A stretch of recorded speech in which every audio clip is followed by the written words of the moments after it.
अभी देखिए, इसके पहले प्रश्न संग्रह 15.4 आपने कर लिया था, प्रश्न संग्रह 15.5 करेंगे। इसमें कुछ नया फॉर्मूला नहीं है, कुछ नया सूत्र नहीं है। इसमें बस यही है कि अगर कोई जमीन है वो अनियमित आकार की है तो उसका क्षेत्रफल कैसे निकालेंगे। जैसे देखिए ये जमीन है, इसमें बहुत सारे आकार आपको दिख रहे हैं, तो इस पूरी जमीन का अपने को क्षेत्रफल निकालना है। ये पूरा भूखंड है, देखिए निम्न भूखंड, भूमि का खंड है जिसको भूखंड बोलते हैं। इस मानचित्र के आधार पर उसका क्षेत्रफल ज्ञात कीजिए। तो अगर आप देखोगे तो उसने बोला है सभी माप मीटर में है, मतलब इसे 30 मीटर 50 मीटर, तो ये सब जो अंक दिया गया वो सब मीटर में है। तो आपको इसका क्षेत्रफल निकालना है, पूरा क्षेत्रफल निकालना है। तो इसका क्षेत्रफल निकालने के लिए आप क्या करोगे, देखो इसमें कितनी आकृतियां हैं, 1 2 3 4 5। अगर आप ये पांचों आकृतियों का क्षेत्रफल निकाल लो और ये पांचों आकृतियों के क्षेत्रफल को जोड़ दो तो पूरे भूखंड का क्षेत्रफल आ जाएगा। तो आपको ये पांचों आकृतियों का क्षेत्रफल निकालना है। तो अगर आप देखेंगे तो ये आकृति जो है, ये आकृति आपका त्रिभुज है, तो यहाँ त्रिभुज का क्षेत्रफल निकालेंगे, ए त्रिभुज का क्षेत्रफल लगाएंगे, ए भी त्रिभुज का क्षेत्रफल लगाएंगे, यहाँ पे भी त्रिभुज का क्षेत्रफल लगाएंगे, और ये देखिए ये भी त्रिभुज है। तो 1 2 3 4, चार तो त्रिभुज है, एक केवल ये है जो समलंब चतुर्भुज है। कैसे पता चला समलंब चतुर्भुज है, क्योंकि देखिए दो भुजाएं समांतर है, यहाँ 90-90 का कोण बन रहा है, तो ये दो समांतर है और ये असमांतर भुजाएं हैं, तो यहाँ पे समलंब चतुर्भुज का क्षेत्रफल लगेगा। ओके, तो चलिए निकालना चालू करते हैं। सबसे पहले हम त्रिभुज के क्षेत्रफल से स्टार्ट करते हैं, एक एक करके निकालते हैं। चलिए पहले त्रिभुज PAQ का क्षेत्रफल, ओके, इसी त्रिभुज से हम लोग स्टार्ट करते हैं निकालना। तो त्रिभुज QAP का क्षेत्रफल, ऐसे क्षेत्रफल को शॉर्ट में 6 लिख के 0 ऐसे कर दो तो इसको क्षेत्रफल पढ़ते हैं शॉर्टकट में। 1/2 गुणे आधार गुणे ऊंचाई, अब ये हो जाएगा 1/2 गुणे आधार कौन है, आधार देखो ए वाला त्रिभुज है, QAP है छोटा वाला त्रिभुज, तो इसका आधार PA हो जाएगा, ऊंचाई QA हो जाएगा। तो PA आधार हो गया और QA ऊंचाई हो गया। अब मान रख दीजिए 1/2 गुणे PA का मान 30 है, QA का मान 50 है, तो PA की जगह 30 और QA की जगह 50।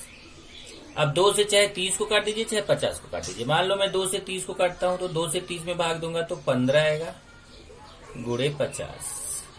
अब 15 में 50 का गुणा करिए, 15 × 75 और ये 0, 750 वर्ग मीटर एक त्रिभुज का क्षेत्रफल आ गया। अब ये समलंब चतुर्भुज का क्षेत्रफल निकालते हैं। समलंब चतुर्भुज ACRQ या फिर QRCA या फिर QACR, कोई भी लिख सकते हैं। समलंब चतुर्भुज QACR का क्षेत्रफल, तो क्या होता है 1/2 गुणे समांतर भुजाओं का योगफल गुणे ऊंचाई, यही तो सूत्र होता है। अब ये हो जाएगा 1/2 गुणे समांतर भुजाएं कौन कौन सी, देखो समांतर भुजाएं हैं QA और CR। QA गुणे QA प्लस, बीच में योगफल है ना, योगफल मतलब जोड़ना है। QA देखिए समांतर भुजाएं QA और RC हैं, गुणे ऊंचाई। अब अगर ये समांतर भुजाएं हैं, देखिए QA और RC समांतर भुजाएं हैं, ये देखिए ये दोनों समांतर भुजाएं हैं, तो ये ऊंचाई हो जाएगी, AC इसकी ऊंचाई हो जाएगी। तो QA और RC समांतर भुजाएं हो गई तो AC इसकी ऊंचाई हो गई, ये हो गया AC।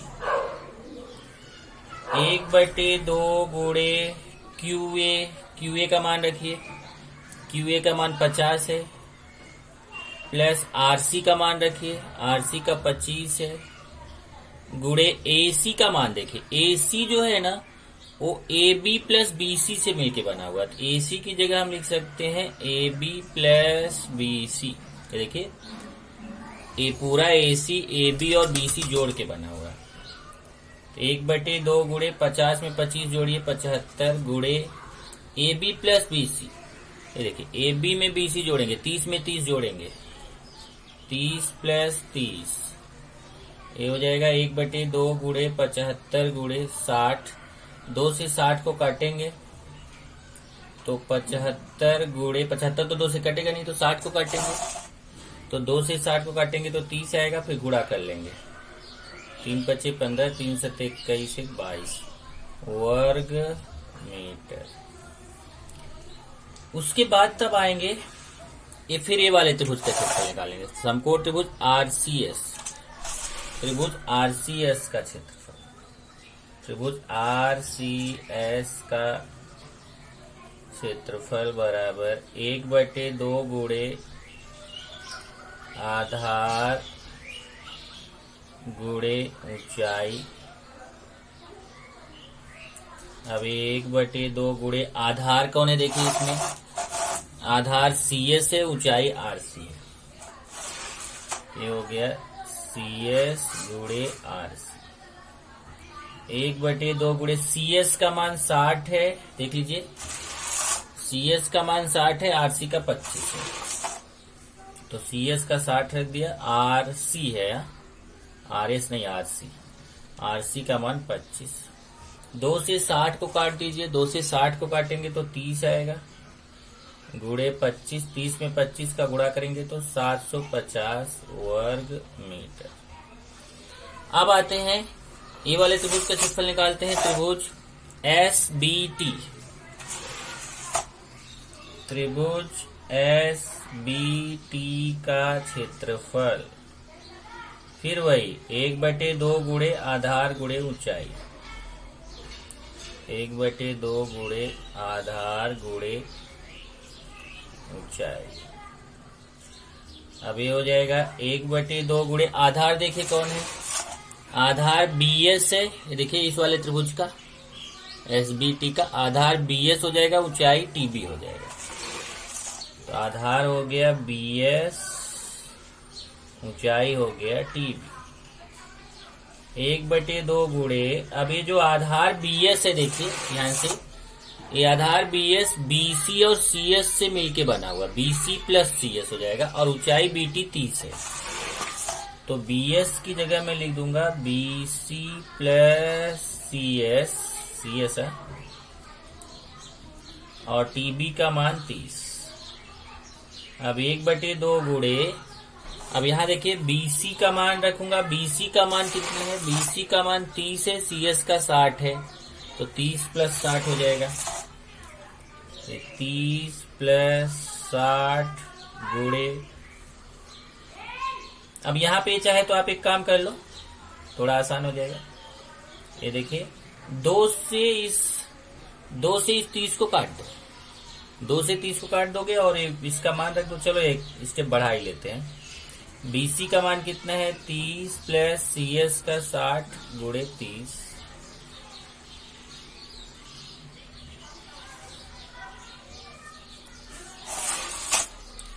अब आगे करेंगे 1/2। तो अब की बार मैं काट देता हूं, ध्यान से देखो, क्योंकि इतना सारा स्टेप बढ़ाने पे बहुत बड़ा लंबा हो जाएगा। तो समझे, देखिए ये 30 में 60 जोड़ेंगे तो 90 आएगा, ध्यान से देखिए 30 में 60 जोड़ेंगे तो 90 आएगा, और 2 से 30 को काटेंगे तो 15 आएगा। 30 में 60 जोड़ेंगे तो 90 आएगा, और 2 से 30 को काटेंगे तो 15 आएगा, 90 गुणे 15, ये हो जाएगा 90 गुणे 15, 1350 गुणा करेंगे तो 1350 वर्ग मीटर। अब एक और बार बच रहा है, कौन सा त्रिभुज, ये वाला पीबीटी, त्रिभुज पीबीटी का क्षेत्रफल 1/2 गुणे आधार गुणे ऊंचाई। अब यहाँ देखो मेरे पास जगह नहीं तो मैं शॉर्ट में लिख दिया, 1/2 गुणे आधार गुणे ऊंचाई, थोड़ा मैं शॉर्ट में लिख रहा हूं।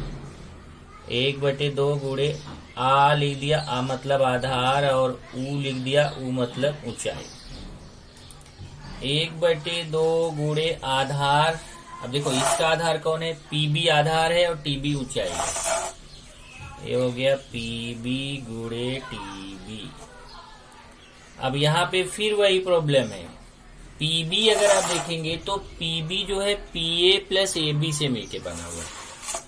यहाँ पे हो जाएगा पीए प्लस एबी, और टीबी का मान रख देंगे। टीबी का मान कितना है, देखो 30 है, तो टीबी की जगह 30।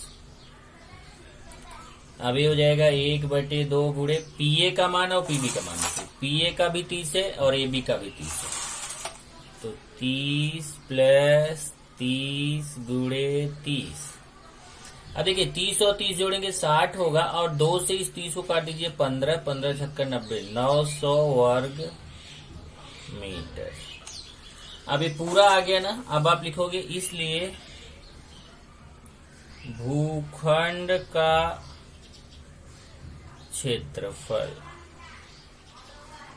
अब भूखंड का क्षेत्रफल निकालना है, तो आप अभी जितना क्षेत्रफल आया है उस सभी क्षेत्रफल को आप जोड़ देंगे तो आपको भूखंड का क्षेत्रफल मिल जाएगा। तभी आपने जितना क्षेत्रफल निकाला है उस सारे क्षेत्रफल को यहाँ पर जोड़ दीजिए। तो चलिए, एक तो आया था 7, ये देखिए यहाँ पे कितने आया, 1 2 3 4 5, 5 मान है, पांचों जोड़िए।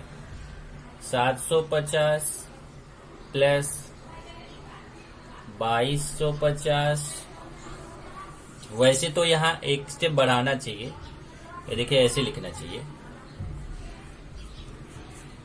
एरिया त्रिभुज QAP। जाए तो मेरे पास जगह नहीं है इसलिए मैं डायरेक्ट ही लिख रहा हूँ, मेरे पास जगह नहीं है तो। नहीं तो एक स्टेप यहाँ क्या बढ़ाना चाहिए मैं बता देता हूँ। यहाँ बढ़ाना चाहिए, आपको लिखना चाहिए त्रिभुज QAP का क्षेत्रफल प्लस समलंब चतुर्भुज QCR का क्षेत्रफल प्लस त्रिभुज RCS का क्षेत्रफल प्लस त्रिभुज CBT का क्षेत्रफल प्लस त्रिभुज PBT का क्षेत्रफल। लेकिन मेरे पास जगह नहीं है इसलिए मैं डायरेक्ट लिख रहा हूँ। चलो 750 प्लस 2250 प्लस 750 प्लस 1350 प्लस 900।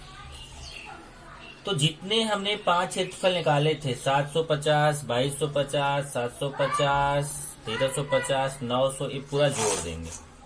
अब जोड़ना तो आपको आता है ना, ऐसे ऊपर नीचे लिख के, ऐसे 750 उसके नीचे 2250 पूरा करेंगे, जोड़ेंगे। चलो मैं जोड़ रहा हूँ, 0 5 5 10 5 15 5 20 9 2 11 3 14 7 21 2 23 5 28 2 30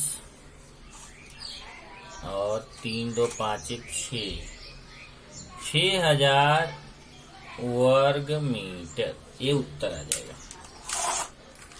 यहाँ पे उत्तर लिख देंगे, भूखंड का क्षेत्रफल बराबर 6000 वर्ग मीटर। इस तरीके से पहला प्रश्न हो गया। और सेम टाइप से हम लोग करेंगे दूसरा प्रश्न। अब देखिए प्रश्न 2 में ये भूखंड है ABCDE। ये जो भूखंड है, इस भूखंड का क्षेत्रफल हमें निकालना है। तो इसमें एक देखेंगे तो एक समकोण त्रिभुज ऊपर बन रहा है BAE। इस समकोण त्रिभुज का क्षेत्रफल निकालना है। और उसके बाद फिर ये देखिए यहाँ पे एक त्रिभुज इधर बन रहा है, इस त्रिभुज का क्षेत्रफल निकालना है। और एक त्रिभुज इधर बना है, एक त्रिभुज का क्षेत्रफल निकालना। तो वैसे यहाँ 2 त्रिभुज दिख रहे हैं, लेकिन इसका देखो आधार डायरेक्ट मालूम है C और ऊंचाई मालूम है, तो ये डायरेक्ट इस वाले त्रिभुज का क्षेत्रफल निकाल सकते हैं। 1 2 3 3 त्रिभुज का क्षेत्रफल निकाल के उसको जोड़ना है। अगर हम स्टार्टिंग ऊपर से करें तो ऊपर देखिए हमें 90 अंश के सामने कर्ण मालूम है, ये AB भुजा मालूम है, AE भुजा मालूम नहीं है। मतलब अगर इसको आधार माने तो ऊंचाई मालूम नहीं है। तो सबसे पहले हम पाइथागोरस प्रमेय से A निकालेंगे। समकोण त्रिभुज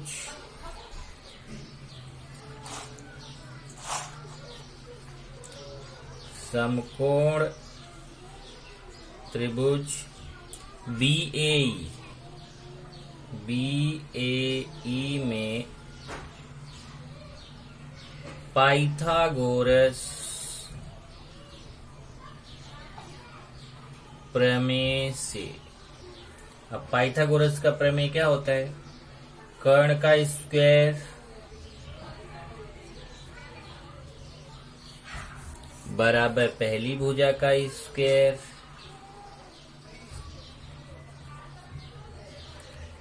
प्लस दूसरी भुजा का स्क्वायर। ये तो आपको पता है, दूसरी भुजा का स्क्वायर।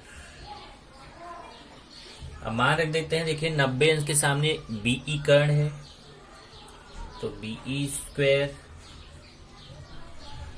पहली भुजा दूसरी भुजा कोई भी ले सकते हैं, मान लो हमने A ले लिया पहली भुजा, A स्क्वायर प्लस दूसरी भुजा मान लो हमने AB ले लिया, AB स्क्वायर।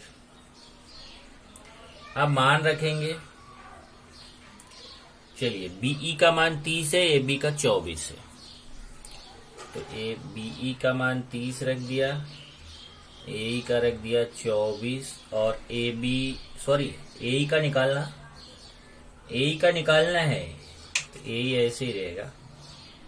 AB का 24 है, AB है, इसका 24 रख दिया। अब 30 का स्क्वायर मतलब 30 गुणे 30, तो कितना आएगा 900, और AE तो निकालना है, और 24 का स्क्वायर होता है 576। अब 576 इधर पक्षांतर कर दीजिए, ये प्लस इधर आके माइनस हो जाएगा,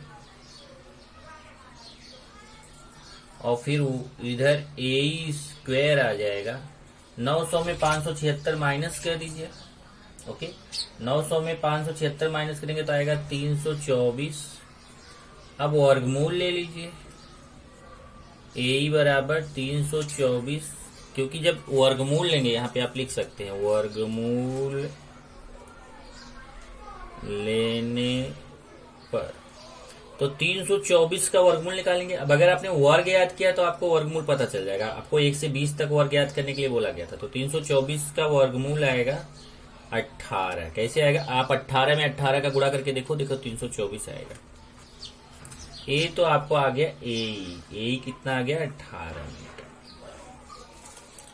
चलो जब ये हमें 18 आ गया, ये देखिए हमें 18 आ गया अभी, तो हम 1/2 आधार गुणे ऊंचाई से निकाल सकते हैं इस त्रिभुज का क्षेत्रफल। चलिए त्रिभुज BAE का क्षेत्रफल निकालेंगे।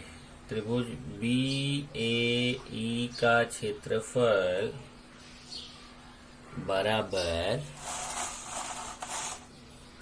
1/2 गुणे आधार गुणे ऊंचाई। चलिए मान रखते हैं, आधार कौन है यहां से देख लीजिए, आधार है AB ऊंचाई AE, या फिर अगर आप आधार AE लेते हैं तो ऊंचाई AB, एक को आधार ले लीजिए एक को ऊंचाई। चलो मैं AB ले लिया आधार, AE ले लिया ऊंचाई। अब मान रखेंगे, AB का मान देखिए 24 है, AE का 18 है, तो AB का रख देंगे 24, AE का 18। अब 2 से चाहे 24 को काट दो चाहे 18 को, मान लो मैं 24 को काट देता हूं, तो 24 को 2 से काटूंगा तो 12 गुणे 18, 12 में 18 से गुणा करिए, 12 × 96, 12 के 12 9 21, 216 वर्ग मीटर। चलो एक आंसर हमें आ गया इस वाले त्रिभुज का क्षेत्रफल। अब चलो इस वाले का निकाल लेते हैं, आसान है, 1/2 आधार गुणे ऊंचाई। त्रिभुज DEC का क्षेत्रफल, त्रिभुज DEC का क्षेत्रफल, फिर वही सूत्र, क्षेत्रफल को शॉर्ट में लिख देते हैं।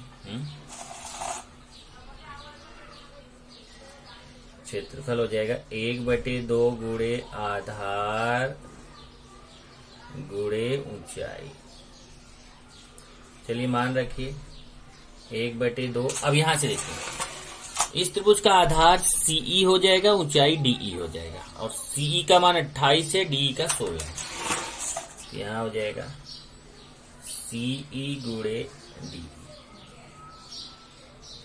अब सीई का मान 28 और डी का मान 16।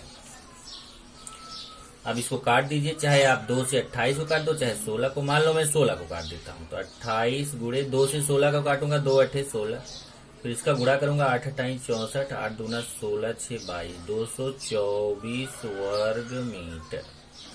चलो 2 मान निकाल लिया, एक 216 आ गया, एक 224 आ गया। अब अगर इस त्रिभुज के लिए आओगे, अब देखो ए त्रिभुज जो था BAE, ध्यान से देखना, इस त्रिभुज में यहाँ 90 अंश बन रहा था, तो एक आधार हो गया, एक ऊंचाई हो गया। इस त्रिभुज में भी देखेंगे, त्रिभुज CED जो है ये DC, इस त्रिभुज को देखेंगे तो यहाँ आधार C हो गया, तो ऊंचाई DF है। देखिए यहाँ 90 अंश बन रहा है, CEDF। लेकिन अगर इस त्रिभुज में देखेंगे, त्रिभुज BCE, तो इसमें कहीं पे भी न यहाँ 90 बन रहा है, न यहाँ 90 बन रहा है, कहीं पे भी 90 अंश का कोण नहीं बन रहा। अगर आप इसको आधार लेंगे तो यहाँ से ऊंचाई खींचना पड़ेगा, इसको आधार लेंगे तो यहाँ से ऊंचाई खींचना पड़ेगा, इसको आधार लेंगे तो यहाँ से, किसी की भी ऊंचाई नहीं मालूम है। तब हमें क्या करना है, तब यहाँ पे देखेंगे तो इसकी तीनों भुजाएं ज्ञात है। देखो BE का मान 30 है, CE का मान 28 है और BC का मान 26 है। तो अगर त्रिभुज की तीनों भुजाएं ज्ञात हो तो हम हीरो के सूत्र से त्रिभुज का क्षेत्रफल निकाल सकते हैं। तो यहाँ पे हमें त्रिभुज BEC का क्षेत्रफल निकालने के लिए, या फिर BC बोलो, चाहे कोई भी त्रिभुज बोलो, त्रिभुज BCE का जो बीच वाला त्रिभुज है, इसका क्षेत्रफल निकालने के लिए हमें हीरो का सूत्र लगाना पड़ेगा। तो हीरो का सूत्र लगाने के लिए एक को A मानो, एक को B, एक को C। मान लिया A बराबर 30, B बराबर 28, C बराबर 26। अब यहां मैं लिख देता हूं कि त्रिभुज BCE का क्षेत्रफल हीरो के सूत्र से ज्ञात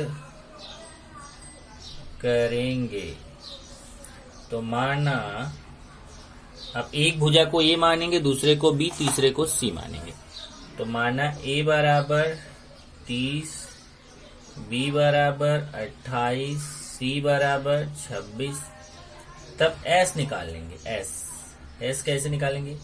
A plus B plus C बटे 2, A का मान 30 प्लस B का मान 28 प्लस C का मान 26 बटे 2। अब 30, 28 और 26 इन तीनों को जोड़ लीजिए तो आएगा 84।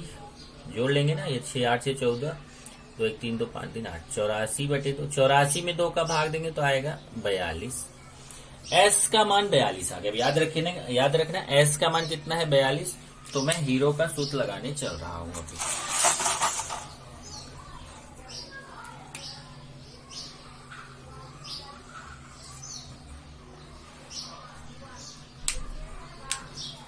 इसलिए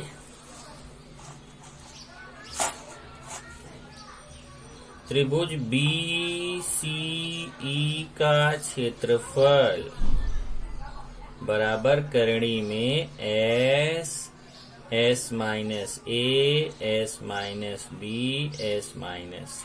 यही तो है ना फॉर्मूला। चलिए मान रखते हैं करणी में S का मान कितना? 42। फिर S मतलब 42 माइनस A। अब यहां से ABC का मान देखो, चारों मान याद करो। A का मान 30 है, B का 28 है, C का 26 है, S का 42 है। जहां S रहेगा वहां 42 लिखूंगा, जहां A रहेगा वहां 30 लिखूंगा, जहां B रहेगा वहां 28, जहां C रहेगा वहां 26। तो चलिए रखते हैं 42 माइनस A का मान 30, फिर S 42 माइनस B का मान 28, फिर S 42 माइनस C का मान 26। अब ये निकालना मैंने आपको सिखाया था। ये हो जाएगा 42 गुणे 42 में से 30 घटाएंगे तो 12, 42 में से 28 घटाएंगे तो 14, 42 में से 26 घटाएंगे तो 16। 12 गुणे 14 गुणे 16। अब इसके छोटे छोटे भाग करेंगे। 42 के छोटे छोटे भाग करो। अब मैंने सिखाया था आपको ऐसे, 42 में पहले 2 का भाग दो, 21 आएगा, फिर 3 का, फिर 7 आएगा, और फिर 7 का भाग दो तो 1 आएगा। तो 42 का छोटा छोटा भाग हो गया 2 गुणे 3 गुणे 7। तो 42 का छोटा छोटा भाग हो गया 2 गुणे 3 गुणे 7। ऐसे 12 के छोटे छोटे भाग करेंगे तो 2 गुणे 2 गुणे 3, 14 का करेंगे 2 गुणे 7 और 16 का करेंगे तो 2 गुणे 2 गुणे 2 गुणे 2, 2 दूना 4 दूना 8 दूना 16। आप क्या करेंगे, इसमें जो 2 कितनी बार आया उसको लिखेंगे। 1 2 3 4 5 6 7 8, 8 बार 2 है। 1 2 3 4 5 6 7 8। 3 कितनी बार है, 2 बार। और 7 कितनी बार है, 2 बार। अब जोड़ी बनाई, इसकी जोड़ी इसकी जोड़ी इसकी जोड़ी इसकी जोड़ी इसकी जोड़ी इसकी, सबकी जोड़ी बन गई। इस जोड़ी में से एक 2 बाहर निकाल लो,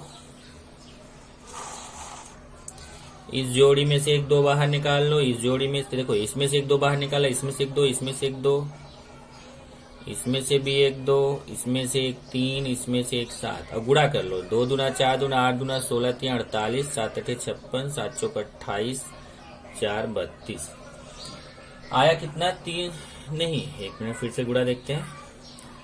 2 दूना 4 दूना 8 दूना 16 3 48, 7 8 56, 7 चौक 28, 5 33।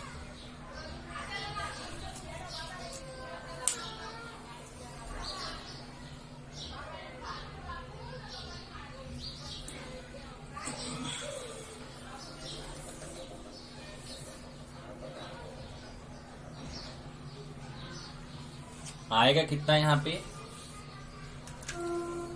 2 दूना 4 दूना 8 दूना 16 3 48 में 7 का गुणा, 7 8 56, 7 चौक 28, 5 33, 336 आएगा। यहाँ आएगा 336 वर्ग मीटर। 1 2 1 2 1 2 4 2 निकल गए, ठीक है।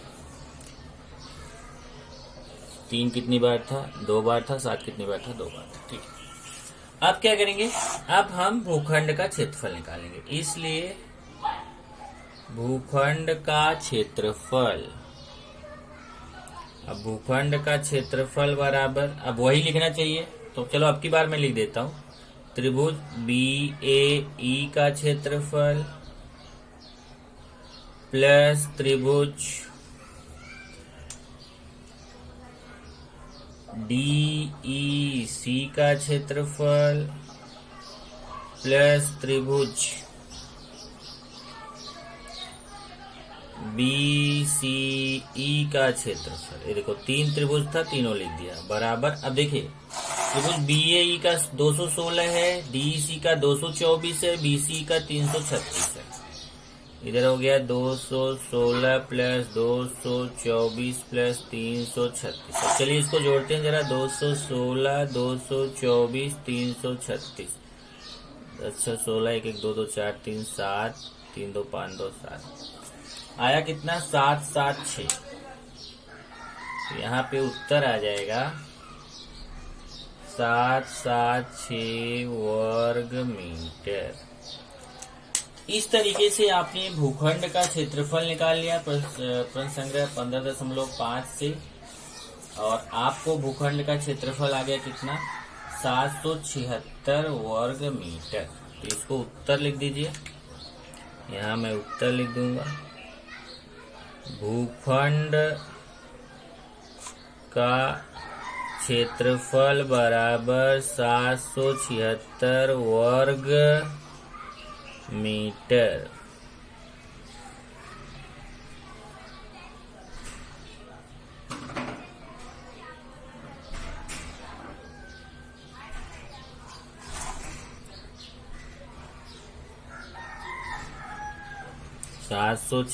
वर्ग मीटर। इस तरीके से आपका ये प्रश्न संग्रह 15.5 में 2 ही प्रश्न था और दोनों प्रश्न हमने करा दिया, ये खत्म हो गया। तो बड़े बड़े क्वेश्चन दोनों थे।